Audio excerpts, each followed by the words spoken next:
Alhamdulillahilladzi arsala rasulahu bil huda wa dinil haqq liyudhhirahu 'ala dini kullihi wa kafa billahi shahidan. Asyhadu an la ilaha illallah, asyhadu anna Muhammadar Rasulullah. Allahumma shalli ala sayyidina Muhammadin wa ala alihi wa sahbihi ajma'in. Amma ba'du. Faqad qala Allahu ta'ala fil Qur'anil Karim. A'udzu billahi minasyaitonir rajim. Bismillahirrahmanirrahim. Ya ayyuhalladzina amanu idza qila lakum tabasyahu fil majalisi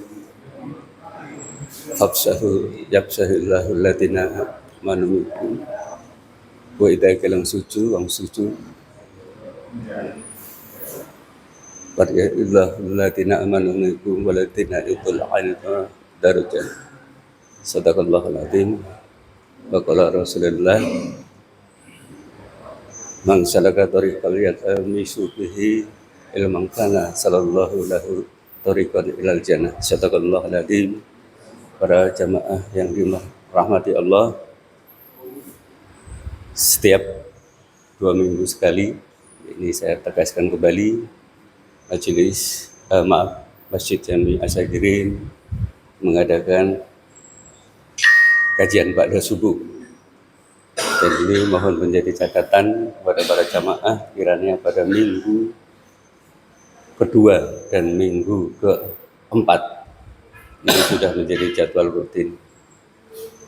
Dan pagi hari ini sebagai narasumber adalah Al-Ustadz Sofyan Hadi. Mohon nanti kita sama-sama perhatikan dan waktunya nanti kita batasi mungkin 40 menit untuk penyajian, kemudian 20 menit tanya jawab. Demikian kami sampaikan. Terima kasih atas perhatiannya. Assalamualaikum warahmatullahi wabarakatuh.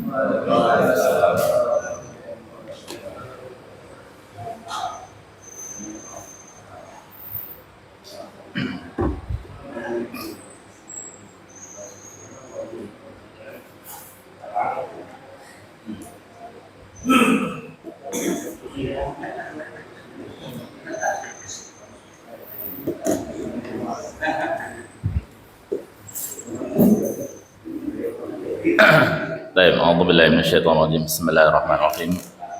Assalamualaikum warahmatullahi wabarakatuh.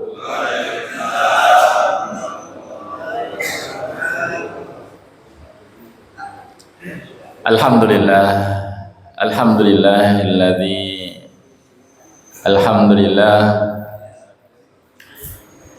nahmaduhu wa nasta'inu wa nastaghfiruh wa na'udzu billahi min sururi anfusina wa min sayyiati a'malina. May yahdihillahu fala mudilla lahu wa may yudlilhu fala hadiya lahu. Asyhadu an la ilaha illallah wahdahu la syarika lahu wa asyhadu anna Muhammadan abduhu wa rasuluhu la nabiyya ba'da. Amma ba'd. Jamaah Masjid Asyakirin insyaallah taala dirahmati oleh Allah Subhanahu wa taala semuanya. Ibu-ibu yang mungkin masih di bawah juga ikut mendengarkan. Mudah-mudahan langkah-langkah kaki kita semuanya untuk hadir di masjid yang kita cintai ini, salah satunya adalah menggugurkan dosa-dosa kita di sisi Allah Subhanahu wa taala. Dan juga salah satu kakinya juga mengangkat derajat kita di sisi Allah Subhanahu wa taala. Dan mudah-mudahan inilah Allah berikan ridha kehadiran kita ini dicatat sebagai amal soleh dan juga mempermudah jalan kita menuju surganya Allah Subhanahu wa taala. Amin, Allahumma amin. Jamaah yang dirahmati Allah Subhanahu wa taala, tidak ada sebuah perkara yang lebih dicintai oleh Allah dan juga Rasulnya kecuali adalah sebuah perkara iman. Karena dengan iman inilah segala aktivitas kita akan dicatat oleh Allah sebagai bentuk ibadah. Dan tidak ada nikmat yang paling besar yang kemudian Allah anugerahkan kepada kita semuanya ini selain daripada nikmat iman. Nikmat yang paling besar adalah nikmat beriman kepada Allah Subhanahu wa ta'ala. Inilah nikmat yang paling besar, jauh melebihi segala nikmat-nikmat apapun. Kantong kita tipis, itu enggak ada nilainya apa-apa kalau tidak ada iman. Kantong kita tebal pun, kalau enggak ada iman, nilainya tidak ada apa-apanya di sisi Allah Subhanahu wa ta'ala. Bahkan sehatnya kita tidak bernilai di sisi Allah jika tidak ada iman di dalam dirinya. Sehingga pagi hari ini, subuh ini, dia masih tidur di atas kasur yang empuk, mendengar adzan sudah tidak mau datang lagi ke tempat-tempat panggilan baik musola maupun masjid-masjid karena sudah tidak ada iman di dalam dirinya. Maka hari ini insyaallah ta'ala jamaah yang dimati Allah Subhanahu wa ta'ala, kita akan mengkaji perkara iman ini karena Nabi sallallahu alaihi wasallam telah mengajarkan kita bahwa siapapun dan dia mengatakan bahwa dia beriman kepada Allah dan juga Rasulnya, maka harus dibuktikan apakah memang imannya kepada Allah dan Rasulnya ini betul-betul masuk ke dalam relung hatinya, masuk ke dalam lubuk hatinya, yang bisa menggerakkan dia untuk lebih dekat kepada Allah. Apakah hanya di lisan ujungnya saja, sebagai pemanis bibirnya saja, bahwa dia mengatakan beriman kepada Allah dan juga Rasulnya, ataukah memang betul-betul iman itu menjadikan dia nikmat-nikmat yang melekat dalam dirinya semakin taat, semakin tunduk dan patuh kepada Allah Subhanahu wa ta'ala.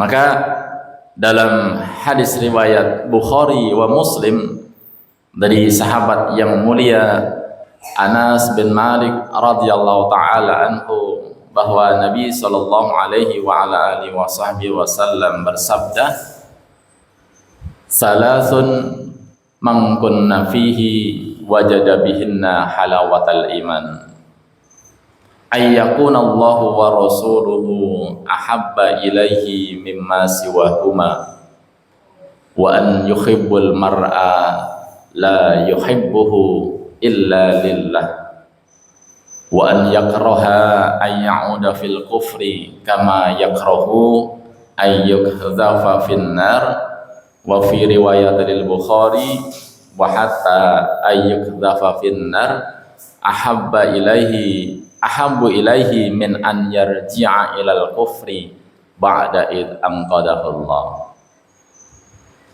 Ada tiga kata Nabi sallallahu alaihi wasallam, salasun, tiga hal, tiga perkara ini yang harus melekat dalam diri seorang hamba jika dia mengatakan aku beriman kepada Allah dan juga Rasulnya. Harus ada bukti. Salasun mangkunna fihi wajada bihinna halawatal iman. Jika tiga perkara ini melekat ada dalam diri-diri kita semuanya, insyaallah ta'ala yang hadir di sini semuanya melekat tiga perkara ini insyaallah. Amin ya rabbal alamin. Jika tiga perkara ini ada dalam diri kita dan kita bisa mengukur adakah kira-kira, maka kata Nabi sallallahu alaihi wasallam kita akan merasakan halawatal iman, nikmatnya keimanan, manisnya keimanan. Itu adalah buah daripada bentuk kita beriman kepada Allah dan juga Rasulnya. Ada buahnya. ada hasilnya. Jadi tidak sekadar kita saya beriman kepada Allah dan juga Rasulnya. Mana buktinya? Apakah bukti itu ada dalam diri kalian? Kalau ada, berarti 3 perkara ini ada dalam diri kita. Maka yang pertama tadi kata Nabi SAW, ayyakunallahu wa rasuluhu ahabba ilaihi mimma siwahuma. Yang pertama perkara itu yang harus ada dalam diri kita adalah ayyakunallahu wa rasuluhu ahabba ilaihi mimma siwahuma. Hendaknya kita menjadikan Allah dan juga Rasulnya lebih kita cintai daripada semua nikmat-nikmat yang Allah berikan di dunia ini. Bisa enggak kita? Kalau bisa perkara satu ini, berarti kita sudah masuk di syarat yang pertama.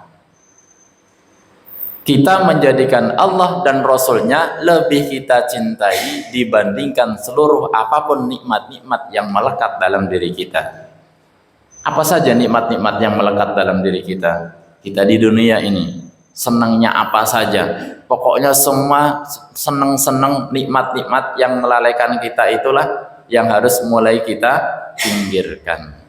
Ketika ada panggilan Allah, maka otak kita ini kemudian kita jadikan sebagai suatu alat, bukan untuk mengukur masuk akal enggak ini perintah Allah.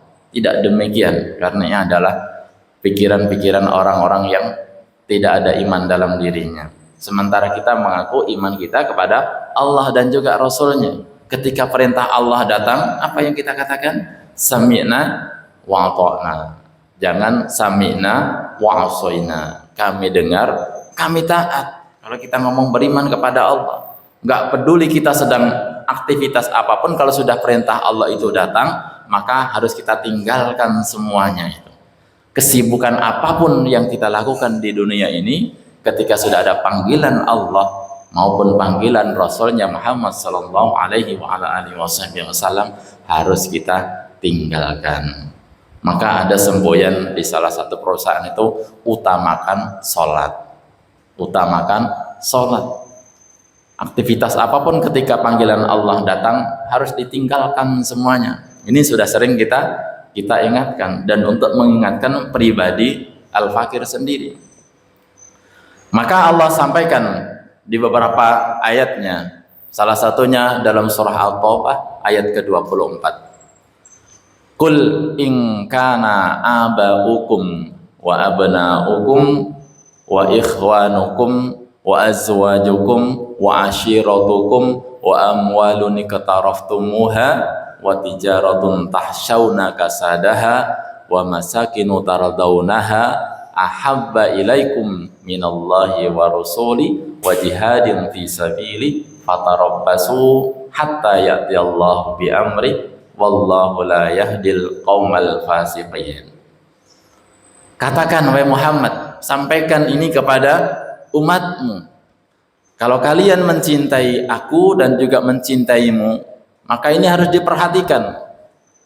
In kana aba'ukum, jika bapak-bapak kalian, wa abna'ukum dan juga anak-anak kalian, wa ikhwanukum juga saudara-saudara kalian, wa azwajukum juga pasangan-pasangan kalian, baik suaminya, baik istrinya, wa ashiratukum juga sanak kerabat semuanya itu, wa ashiratukum wa amwalun iqtaraftumuha, juga harta-harta yang berlimpah-limpah yang kalian upayakan itu, kalian mencarinya sibuk, bukan 24 jam tapi hampir sepenuh hari, sepenuh hidup untuk mencarinya. Wa amwalun iqtaraftumuha wa tijaratun tahshawna kasadaha, juga perniagaan, perdagangan yang kalian khawatir akan kerugiannya.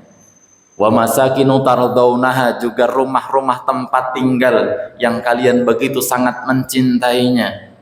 Kalian bangun yang luar biasa megah, nyaman dan sangat bisa dinikmati.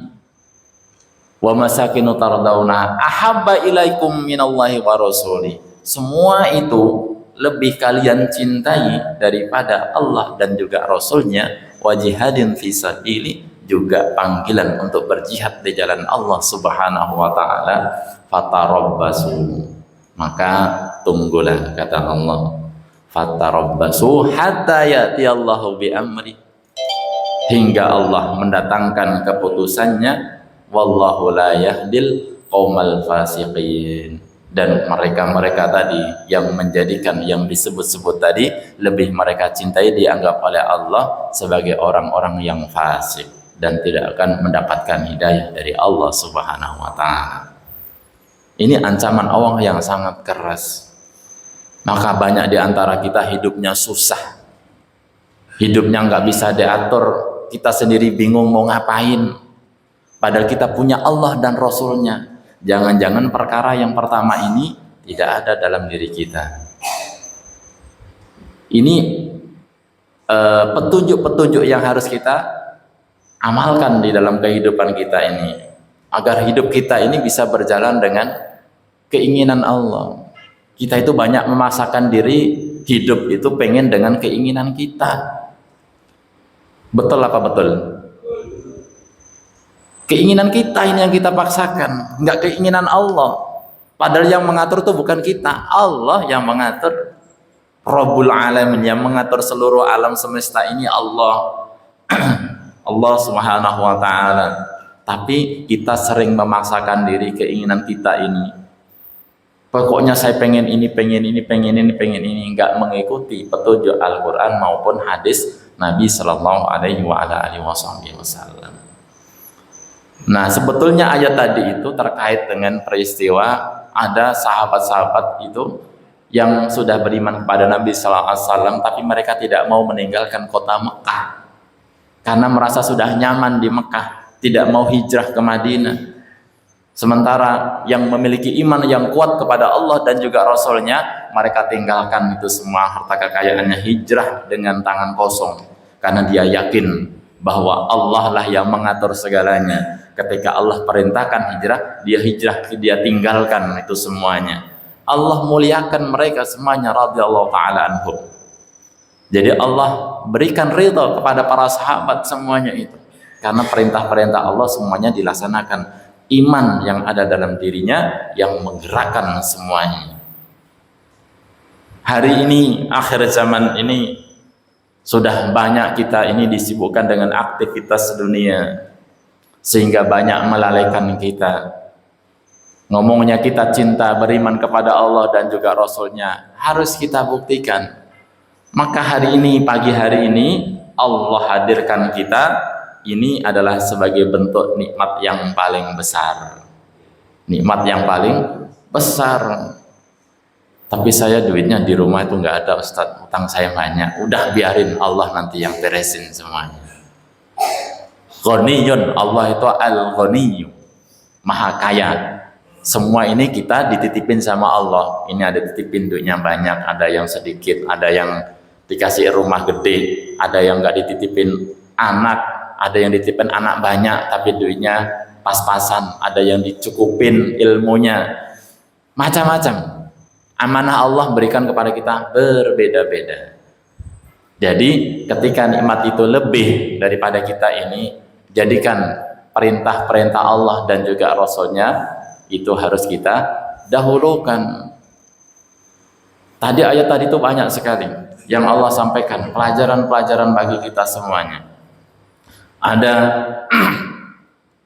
Ada harta perniagaan yang kalian upayakan, khawatir akan kerugiannya.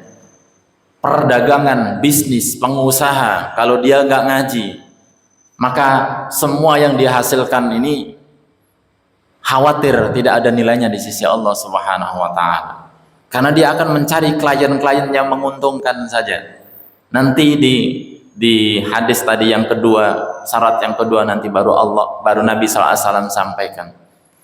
Karena perniagaan, bisnis, kalau kita tidak mengikuti perintah-perintah Allah dan juga Rasulnya, maka kita akan mengikuti hawa nafsu kita. Kita tidak peduli halal haram, yang penting proyeknya itu tembus. Kita tidak peduli dengan cara kotor, dengan cara yang melanggar perintah Allah dan juga Rasulnya, kita semuanya jalanin semuanya. Untuk apa? Untuk bisa mendapatkan kenikmatan yang sangat sedikit tadi. Mendapatkan kenikmatan dunia tadi. Fa umatiu qalilan. Allah hanya kasih sedikit saja dari orang-orang yang tidak mau mengikuti perintah Allah dan Rasulnya. Dia dikasih nikmat berupa harta benda sedikit saja, cuman di dunia saja. Setelah itu di akhirat dia akan diazab oleh Allah Subhanahu wa taala. Ada orang yang besarkan rumahnya, dibangun sangat megah, silahkan, karena itu bentuk kenikmatan kita. Tapi jangan sampai rumah itu melalaikan perintah-perintah Allah, panggilan Allah datang. Subuh dipanggil oleh Allah dengan panggilan azan, namun tetap saja AC-nya yang begitu sangat dingin, kasurnya yang begitu sangat empuk melalaikan dirinya, seperti bangkai di atas kasur. Hartanya berlimpah-limpah, tapi panggilan Allah datang, dia tidak segera untuk keluar dari rumahnya menuju rumah-rumah Allah. Padahal tadi kata Nabi SAW, salah satu keutamaan orang datang di masjid, salah satunya itu adalah menggugurkan dosa-dosanya, mengangkat derajatnya. Apalagi mengikuti kajian-kajian seperti ini tadi yang disampaikan oleh Pak Ketua DKM, yakni untuk bisa mempermudah jalannya ke surganya Allah Subhanahu wa taala. Kalau kita tidak paham ilmu syar'i, bagaimana kita bisa dituntun untuk bisa menuju surganya Allah Subhanahu wa taala? Karena amal-amal yang kita lakukan ini harus ada ilmunya, nggak ngasal saja. Di ayat yang lain Allah Subhanahu wa taala juga sampaikan agar kita menjadikan Allah dan Rasulnya ini lebih kita cintai. Allah gambarkan di dalam surah Ali Imran ayat 14. Zuyyina lin-nasi hubbus syahwati minan nisa wal banina wal qanatiril muqantarati minadh dhahabi wal fiddah wal khailil musawwamati wal an'ami wal hars dzalika mata'ul hayatid dunya wallahu indahu husnul ma'ab. Allah hiaskan kepada kita biar hidup di dunia ini merasa senang, maka dihiaskan oleh Allah pandangan-pandangan kita. Zayyana linnas, semua manusia dikasih kenikmatan di dunia ini oleh Allah Subhanahu wa taala. Karena bukan zayyana linnas, bukan zayyinal mu'minin, tapi zayyana linnas, tetapi kepada manusia semuanya, baik yang kafir, baik yang mukmin, baik yang fasik, baik yang zalim, Allah kasih semuanya itu nikmat di dunia ini. Apa? Hubbus syahwati minan nisa, dikasih kesenangan terhadap wanita-wanita. Meskipun ini diterjemahkan juga, ada ditafsirkan bukan hanya wanita. Ya kalau wanita masa suka wanita? Ya tidak, dengan pasangannya, suaminya. Maka wanita inilah yang menjadikan kita nikmat untuk di dunia ini. Agar kita lebih nikmat, maka diberikan tempat, yakni untuk menikah. Sehingga kenikmatan itu menjadi nilainya adalah ibadah. Suyyina lin-nasi hubbus syahwati minan nisa wal banin. Jamak daripada ibnun, anak. Jadi anak-anak. Anak ini nikmat apa nikmat? Ada yang gak jadi nikmat. Soalnya anaknya ini gak pernah mau diatur dan bikin susah orang tuanya. Jadi bukan jadi nikmat dia. Dia kesel. Bahkan ketika dia lahir saja sudah dibuang. Padahal di antara mereka banyak yang mengharapkan hadirnya seorang anak. Sampai dia harus ke sana kemari berobat. Sampai kemudian melakukan bayi tabung berkali-kali. Tetap saja Allah belum berikan amanah berupa anak. Tapi secara umum anak inilah yang menjadi kebanggaan orang tuanya. Menjadi senang kepada orang tuanya, ini pasti senang. Karena mungkin bisnisnya bisa dia meneruskan, cita-citanya orang tuanya bisa dilanjutkan generasi. Mereka mengharapkan anak-anaknya ini bisa melanjutkan semua apa yang menjadi impian orang tuanya. Dan kepada anak ini jangan sampai melalaikan diri kita kepada Allah dan juga Rasulnya. Wal banina wal qanatiril muqantarati, qanatiril muqantarati, itu harta yang berlimpah-limpah. Allah sudah ngasih tahu, ini yang menjadikan manusia senang. Yang normal, yang nggak normal, yang nggak senang. Orang gila dikasih duit, ya nggak peduli dia. Dikasih wanita, dia nggak peduli, karena nggak normal otaknya. Nah kita ini dikasih otak, dikasih pikiran, beda sama hewan, beda sama dengan orang gila. Maka itu salah satu. Siapa yang nggak suka orang normal dengan duit yang berlimpah-limpah, tumpuk-tumpuk, sudah tumpuk serumah, masih lagi nyari lagi, tumpuk lagi serumah. Kalau itu tidak dijadikan dia, yang dulu kita sampaikan, jembatan dia menuju surganya Allah Subhanahu wa Ta'ala, maka itu akan menjadi bahan bakar api nerakanya. Tapi kalau itu bisa jadikan dia sebagai jembatan membangun dia antara dunia dengan akhiratnya, maka dia adalah termasuk orang-orang yang beruntung, karena dia mau ngaji, sehingga kekayaan yang mereka miliki itu betul-betul dijadikan sebagai alat untuk lebih dekat kepada Allah Subhanahu wa Ta'ala.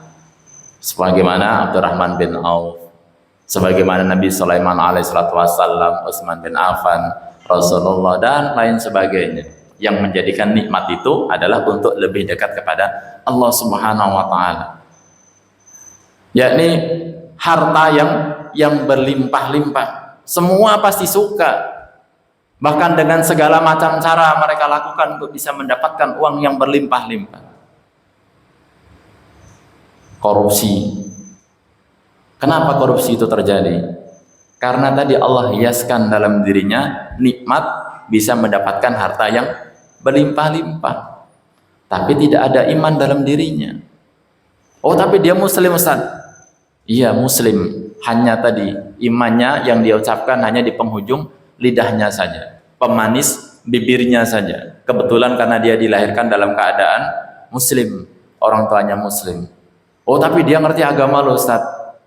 Banyak di antara orang-orang yang ngerti agama, tetapi ketika berhadapan dengan wal qanatiril muqantarati, harta yang berlimpah-limpah ini, menjadi buta. Banyak ulama-ulama kita yang kemudian terjun di dalam dunia politik, mereka lalai dengan tugasnya untuk berdakwah. Meskipun di antara mereka banyak juga yang kemudian bisa mengangkat, lebih mendekatkan orang kepada Allah Subhanahu wa Ta'ala, mengingatkan. Tapi terlalu banyak orang-orang yang di luar sana yang tidak ingat kepada Allah, sehingga juga banyak dia yang terpengaruh dengan lingkungan mereka. Yang dulunya suaranya luar biasa, tapi ketika sudah dikasih jabatan dia diem, karena khawatir dia juga nanti akan dikeluarkan dari jabatannya tersebut. Karena apa? Karena dunia. Wal qanatiril muqantarati, karena ingin mengumpulkan uang yang berlimpah-limpah. Bahkan dengan cara yang halal, mereka banyak di antara saudara-saudara kita yang mampu dia beriman kepada Allah Subhanahu wa Ta'ala dan juga Rasulnya, tetapi dia mencari kenikmatan harta tadi tidak dengan jalan yang ditutunkan oleh Rasulnya Muhammad sallallahu alaihi wa ala alihi wasallam, dengan cara ribawi, rentenir, pinjol di mana-mana. Pokoknya udah, saya daripada nggak dapat, Ustaz, saya pinjem, mau dibungain berapa saja daripada nyewa, pinjem tetangga nggak bisa, saudara nggak ada. Nah, ini apa bentuk imannya itu? Apakah melekat dalam dirinya? Maka ujian itu banyak datang kepada diri kita, sebetulnya adalah mengingatkan kita kembali, sudah benar enggak keimanan kalian? Benar enggak kalian telah berislam secara benar? Ya ayyuhalladzina amanu udkhulu fis-silmi kafah. Wahai orang-orang yang beriman, kalian masuklah Islam secara kafah, secara menyeluruh, jangan dipilih, jangan dipilah, yang enak diambil, yang enggak enak ditinggalkan. Padahal itu yang menuntun kita tadi menuju surganya Allah Subhanahu wa Ta'ala. Ini syarat mutlak. Nah, tadi disebutkan dalam surah Al-Imran tadi, Sudah wal qanatirul muqantarati minal dhahabi wal fiddah. Allah langsung sebut di situ. Bentuknya setelah harta yang berlimpah-limpah ada lagi yang berupa emas dan perak. Siapa yang nggak suka emas? Padahal barangnya juga gitu-gitu aja. Tapi kenapa kita kok cinta banget gitu dengan emas? Apalagi yang kaum Hawa. Kalau sudah dikasih emas, kasih 1 kilo gitu istri kita. Wow, Masya Allah, berbunga-bunga. Mudah-mudahan ini nanti dikasih rezeki bisa ngasih istrinya semuanya 1 kilo emas. Amin. Pasti senang. Emas 1 kilo gitu dikasih. Wah, udah apa saja pokoknya kita pengen sama istri kita dikasih dah sudah. Allah yang hiaskan itu. Tadi kembali lagi karena kita punya akal dan pikiran yang masih normal dan itu bagian daripada nikmat Allah. Itulah permainan-permainan dunia. Jangan sampai melalaikan cinta kita kepada Allah dan juga Rasulnya. Emas dan perak. Wal hars minad dhahbi wal fiddati wal khailil musawamati. Tunggangan-tunggangan pilihan, kendaraan-kendaraan pilihan. Kalau dulu zaman Nabi ya kuda-kuda terbaik sebagai buat perang, kuda-kuda terbaik. Kalau sekarang karena dulu nggak ada nggak ada Pajero, nggak ada Alphard, nggak ada Velfire, nggak ada Lamborghini, nggak ada Ferrari, ya kuda-kuda yang terbaik. Kalau sekarang ya tadi bentuk kendaraan-kendaraan terbaik. Itu yang menjadi impian seseorang. Nanti saya harus bisa beli Lamborghini. Ya, anak saya, cucu saya, tetangga saya beliin semuanya Lamborghini. Ini kendaraan-kendaraan terbaik yang Allah berikan, hiaskan kepada manusia, sehingga manusia yang lalai kepada Allah dan Rasulnya dia tidak peduli untuk bisa mendapatkan itu dengan segala macam cara halal haram dia tidak peduli lagi. Wal khailil musawamati wal an'am, hewan-hewan ternak yang kita biasa jadiin korban. Ada unta, di sini nggak ada unta.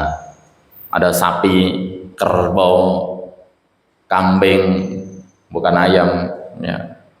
Itu semua adalah sebagai bentuk hiasan kepada manusia.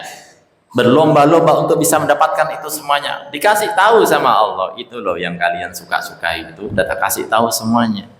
Ini permainan kalian. Tak kasih usia kalian sampai usia sekian. Jangan sampai kalian sibuk saja dengan urusan itu semuanya.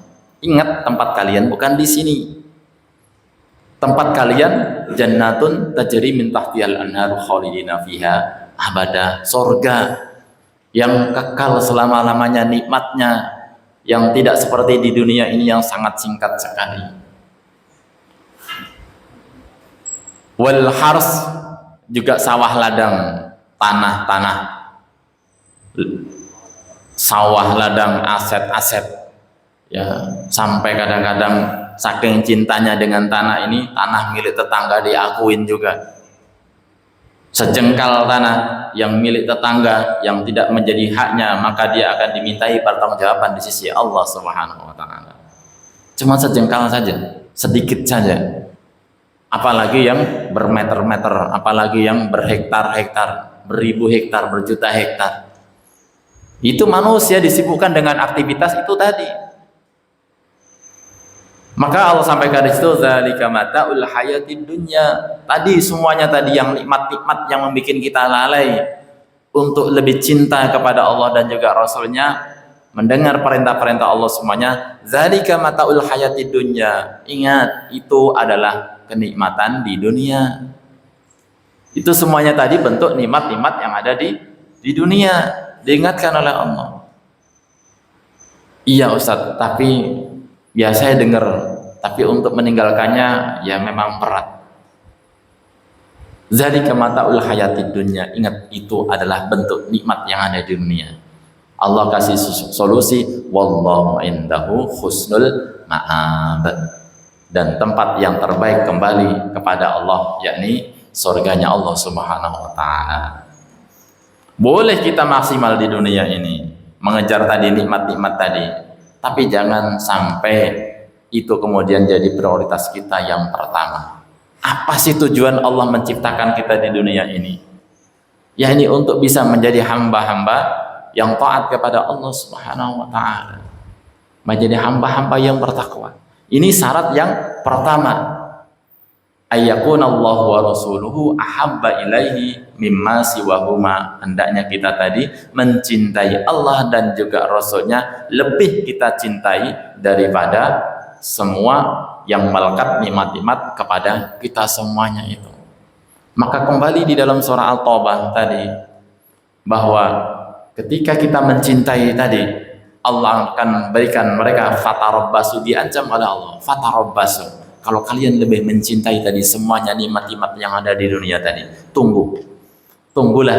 Ini ancaman bagi mereka yang tidak mau mengikuti perintah Allah dan juga Rasulnya. Fatarabbasu hatta ya'tiyallahu bi amri, hingga Allah datangkan keputusannya. Ini bentuk ancaman. Kalau kalian masih seperti itu, dibikin ruwet hidup kalian, dibikin susah. Jadi yang bikin susah hidup kita itu kita sendiri, bukan Allah. Karena kita tidak mau mengikuti kemauan Allah. Kita maunya kita sendiri, mau dewe. Padahal yang mengatur semuanya, yang tahu semuanya tentang diri kita nantinya adalah Allah Subhanahu wa taala. Bahkan di situ disebutkan oleh Allah, wallahu indahu fatarabbasu hatta ya'tiyallahu bi amri wallahu la yahdil qaumal fasikin. Kita orang-orang tadi dianggap semuanya adalah fasik. Fasik itu keluar daripada ketaatan. Yang enggak mau mengikuti perintah Allah berarti keluar daripada ketaatan, yang disebut dengan fasik. La yahdil qaumal fasikin. Allah tidak ngasih petunjuk, enggak ngasih hidayah kepada mereka orang-orang yang fasik. Kita bikin susah hidup kita itu karena kita nggak tahu ilmunya. Padahal yang tahu ilmu semuanya adalah Allah. Maka ketika kita tidak mau mengikuti perintah Allah, mengikuti anjuran Nabi Sallallahu Alaihi Wasallam, maka ini yang menjadi catatan kita. Maka hidup kita pasti susah. Ini perkara yang pertama. Lalu perkara yang kedua, wa an yuhibbul mar'a la yuhibbuhu illa lillah. Yang kedua adalah wa an yuhibbul mar'a la yuhibbuhu illa lillah. Hendaknya kita mencintai seseorang kecuali cinta kita adalah karena Allah Subhanahu wa taala.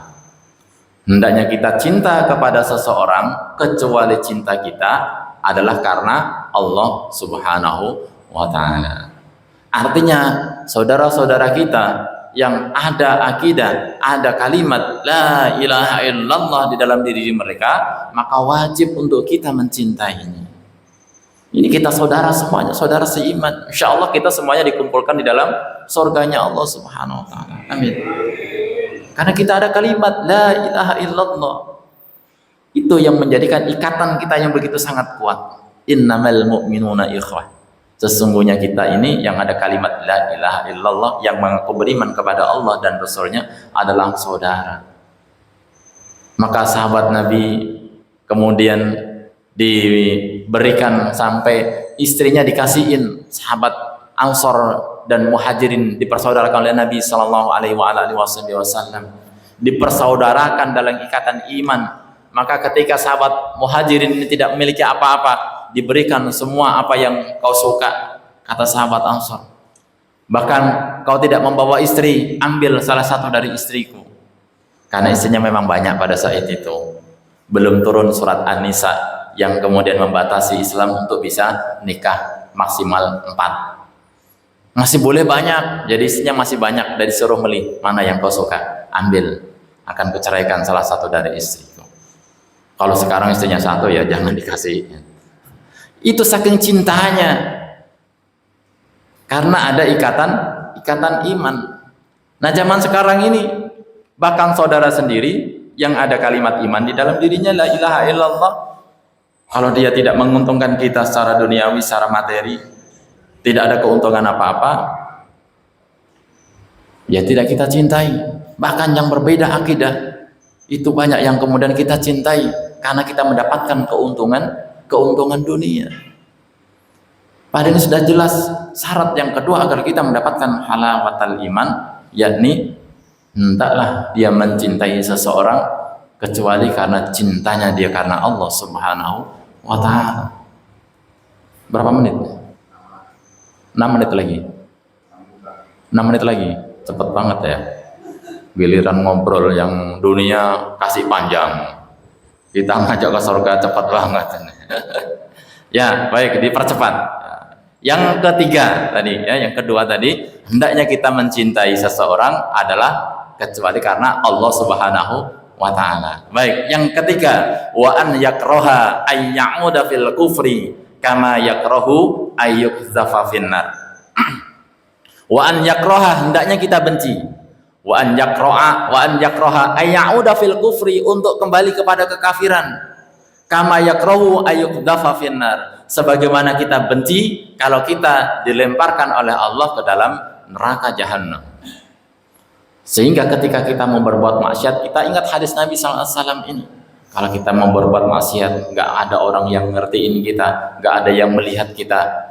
Nanti kalau saya dimasukkan ke dalam neraka, maka dia benci. Berbuat maksiat, berbuat kekufuran, berbuat kemungkaran, dan semua hal yang dilarang oleh Allah Subhanahu wa ta'ala, bencinya dia sebagaimana dia benci untuk dilemparkan ke dalam api nerakanya Allah Subhanahu wa ta'ala. Ini syarat yang ketiga.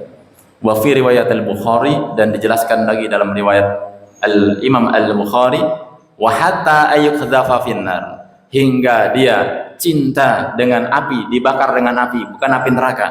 Wa hatta ayyuqdhafa finnar ahabbu ilaihi, lebih aku cintai min an yarji'a ilal kufri, daripada aku kembali untuk berbuat kekufuran, berbuat kemungkaran, berbuat kemaksiatan, ilal kufri ba'da id anqadahullah, setelah Allah menunjukkan kita ke dalam jalan siratal mustaqim. Ketika saat kita sholat ihdinas siratal mustaqim, kita minta ditunjukkan oleh Allah jalan siratal mustaqim. Dulu kita adalah mantan preman, sekarang harus menjadi hamba-hamba yang beriman. Dulu kita pernah menjadi orang yang salah, maka hari ini harus menjadi orang yang soleh. Jangan kembali menjadi orang yang salah. Ini maksudnya. Lebih baik kita dilempar ke dalam api, diancam kita dimasukkan ke dalam api, disiksa dengan api, daripada kita harus berbuat maksiat kepada Allah Subhanahu wa ta'ala. Sebagaimana Nabi Ibrahim alaihissalatu wassalam, karena ada iman, dia yakin kepada Allah Subhanahu wa ta'ala, bahkan dia dilempar di api, dia tidak takut. Maka Allah sampaikan, ya nur, ya naru kuni bardan wa salaman ala Ibrahim. Api yang harusnya membakar Nabi Ibrahim alaihissalatu wassalam, karena Allah yang mengatur semua alam semesta ini, semua berjalan dengan sunatullahnya Allah Subhanahu wa ta'ala, yang harusnya api membakar manusia, tapi karena Allah yang punya kehendak itu, maka dijadikan api itu, wahai api, jadikan kamu dingin. Jadi dingin kamu, menjadi keselamatan atas Ibrahim. Dingin Nabi Ibrahim, di dalam gak ada yang sedikit pun tergores tubuhnya, tapi semua yang melekat dalam dirinya, kayu-kayu semuanya sampai habis semuanya. Tapi Nabi Ibrahim karena ada iman dalam dirinya, maka tidak terbakar. Maka mudah-mudahan 3 hal ini ada melekat dalam diri kita, sehingga kita bisa merasakan lezatnya halawatal iman, lezatnya iman, manisnya keimanan. Ya, silakan, karena waktunya sudah selesai, maka silakan jika ada yang mau didiskusikan.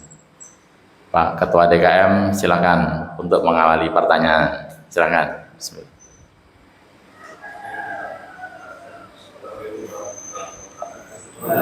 Waalaikumsalam warahmatullahi wabarakatuh.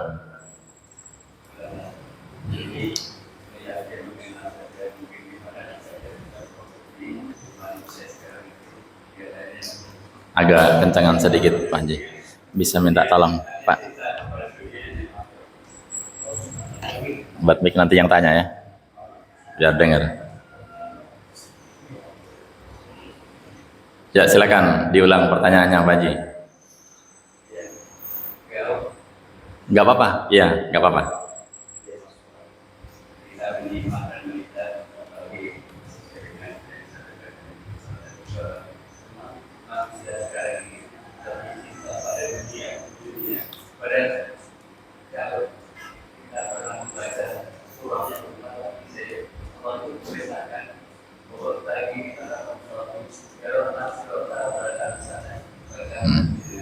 Dan carilah apa yang kita memperhatikan Allah kepada kita pada kamu, tapi juga urusan dunia. Dan kita lihat fenomenanya justru dibalik dia mengatakan dari dunia. Dan pertanyaannya juga saya ingin bertanya, kriteria orang-orang yang beriman dan sebagainya ini saya tidak ada, yang saya tidak sama, sehingga paling tidak kita bisa mencontoh mereka menjadi bangsa. Oke, hanya saja kalau orang mau berinfak bersaudara belum punya duit, kalau nggak punya duit hanya nggak punya mungkin duitnya sedikit, itu dia nggak mau berinfak bersaudara. Rata-rata ada demikian.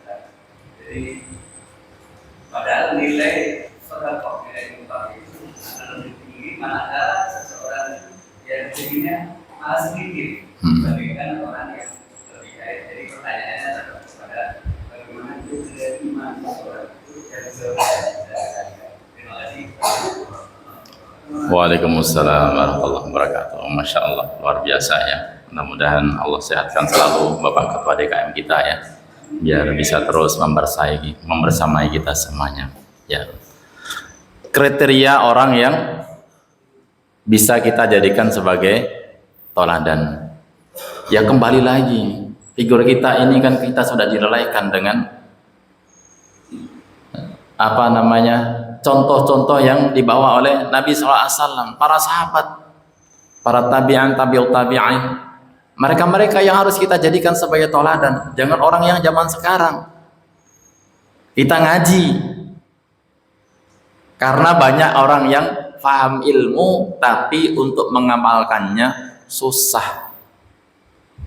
Kayak dia alim banget. Sekarang kan banyak cuman sebagai topeng-topeng saja. Ya, mohon maaf, jenggotnya panjang, dahinya hitam, pakai gamis, soleh gitu seolah-olah.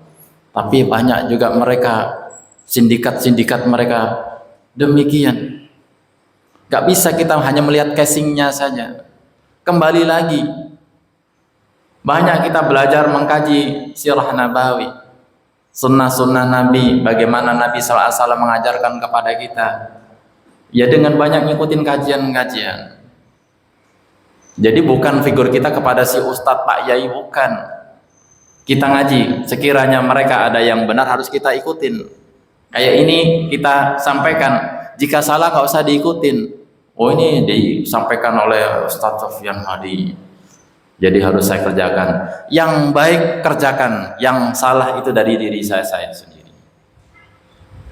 Jadi cara mengukur kita, sekiranya kata-katanya tidak sesuai dengan perbuatannya, ya nggak usah diikutin. Banyak orang yang kata-katanya bagus, tapi perilakunya tidak benar. Imam besar, tapi tidak menjadi contoh, misalkan. Tapi tidak semua. Uwais Al-Qarni tidak dilihat di dunia, tapi harum di langit. Bahkan doanya kata Nabi SAW, sahabat yang mulia Umar bin Al-Khattab disuruh minta doa kepadanya. Nggak dikenal dia, tapi Allah yang sudah mencium harumnya dia. Sama halnya banyak orang-orang yang tidak ke explore di dunia ini, yang mereka alim luar biasa, bahkan tidak dikenal tetangga kanan kirinya, tapi dia dekat kepada Allah Subhanahu wa Ta'ala. Karena ilmu yang dia dapatkan, dia mengamalkannya. Tidak hanya dia berucap pinter ngomong, tapi ternyata tidak diamalkan. Wallahu a'lam bishawab. Mungkin seperti itu sekilas ya Pak Haji. Ada lagi, silakan tadi. Ya. Waalaikumsalam warahmatullahi wabarakatuh. Simpel saja saya ingin menanyakan khususnya diri saya, tentu umumnya kita semua ya, untuk bisa mencapai iman ini kaitannya dengan zuyyina linnas dan seterusnya. Ini pertanyakan, kita ini untuk jadi iman itu sulit. Apa karena Allah terlalu banyak memberikan nikmat? Apa kita memang ditakdirkan berdampingan dengan musuh kita sebenarnya? Beri aja kan ya. Karena di kita dia hanya menunjuk, kamu kan nggak butuh kulit. Ini dan ini. Kalau Allah pernah memberi kebutuhan kita. Kita aja gimana untuk kita sudah bisa ya seperti restoran apa ini tadi lah. Jangan kesan saya sekedar ya bisa gimana kita aja lah. Ya, Masya Allah. Baik, barakallahu fiik. Ya, mudah-mudahan Allah sehatkan selalu ya Pak Haji ya. Karena hidup kita ini sesungguhnya adalah ujian Pak Haji. Selama kita hidup ini diuji oleh Allah. Meskipun kita mengaku beriman kepada Allah, tidak begitu saja Allah biarkan. Ahasiban nasu ayyutraku ayyaqulu amanna wa hum la yuftanun. Meskipun kita sudah beriman kepada Allah dan Rasul-Nya, apakah kalian mengira bahwa kalian tidak akan diuji oleh Allah setelah kalian mengucapkan aku beriman kepada Allah dan Rasul-Nya? Tidak. Allah akan uji dia sampai kapan? Sampai dia mati. Karena kita hidup pada dasarnya adalah ujian. Yang sakit diuji, yang sehat diuji, karena tadi ujiannya Allah berupa dua hal. Tadi yang pertama tadi kan kita sampaikan zuyina, itu ujian kenikmatan. Yang dulu kita sampaikan 155. Walana buluwannakum bisyai'im minal khaufi wal ju'i wa naqsi minal amwali wal anfusi was samarat wa basyiris sabirin. Itu ujian yang tidak enak. Nah, orang taunya ujian itu yang enggak enak semuanya itu ujian. Yang nikmat-nikmat tadi zuyina itu dianggap tidak ujian, padahal itu ujian yang lebih luar biasa, yang lebih berat. Tapi kita maunya diuji dengan yang lebih berat, itu salah kita. Kan kita maunya yang diuji yang lebih berat, pengennya duitnya yang banyak gitu, tapi bikin kita lalai. Tapi boleh nggak Ustaz? Boleh, ya boleh. Itu harus kita sesuatu yang punya iman. Kalau kita nggak punya duit, ini bahaya. Bahaya apa? Lebih mendekatkan kita kepada kekufuran. Saudara-saudara kita di pedalaman itu nggak punya duit, ekonomi lemah, dikasih sembako. Berapa lama mereka bertahan dengan keimanan mereka? Berubah keyakinannya. Karena saudara kanan kirinya nggak ada yang peduli. Hanya dikasih mie, minyak, apalagi beras 5 kilo. Mungkin dikasih setahun dia dikasih terus.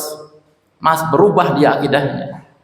Tapi kalau kita punya iman yang kuat, bisa kaya raya, anggap saja 9 naga itu miliknya orang-orang yang beriman kepada Allah. Wow, makmur kita. 14 abad loh, nggak pendek.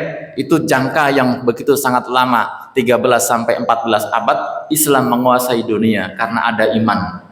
Ketika Islam yang memegang, maka semua keadilan bisa merata. Kenapa Allah turunkan Islam di muka bumi ini? Karena untuk bisa memberantas ketidakadilan, kezaliman, kefasikan, perbuatan-perbuatan yang tidak disukai oleh Allah Subhanahu wa taala itu karena mereka mengikuti hawa nafsunya. Kalau mereka bisa mengendalikan hawa nafsunya yakni dengan Quran dan dengan hadis Nabi sallallahu alaihi wasallam. Jadi tadi karena Allah memang menjadikan kita hidup adalah ujian. Jadi tadi sudah ditunjukin yang senang bagian senang Ali Imran ayat 14, yang bagian enggak senang tadi Al-Baqarah ayat 155 kalau tidak salah ya ayatnya. Tapi tadi bunyinya walana berwanakum tadi. Ya wallahu a'lam bishawab. Ya. Ada lagi? Ayo, masih ada waktu. Waktu suruh sudah masuk ya. Nanti jangan lupa untuk sholat 2 rakaat. Pahalanya sama dengan haji dan umroh. Yang belum bisa untuk hadir di Mekah Al-Mukarramah, maka kita awali dengan sholat sunnah 2 rakaat. Kalau ada duit ya kita datang ke sana insyaallah. Mudah-mudahan Allah mudahkan kita semuanya untuk bisa hadir di Masjidil Haram maupun Masjid Nabawi. Amin. Allahumma amin. Silakan, masih ada satu lagi. Cukup. Sarapannya sudah menunggu di bawah. Ya, jangan lupa untuk sholat 2 rakaat dulu biar berkah ya, ahad berkah insyaallah. Ya, mohon doanya Bapak semuanya, mudah-mudahan saya tetap diberikan keistiqomahan oleh Allah ya, bisa belajar bersama-sama dan diberikan nikmat iman ini semuanya, mudah-mudahan Allah terus sampai Allah menjemput ajal kita semuanya. Amin ya rabbal alamin. Baik, sekiranya sudah tidak ada yang ditanyakan, kita akhiri dengan bacaan hamdalah dan doa kafaratul majelis. Alhamdulillahirabbil alamin. Subhanakallahumma wa bihamdika asyhadu an la ilaha illa anta astaghfiruka wa atubu ilaik. Terima kasih dan mohon maaf bila taufiq wal hidayah.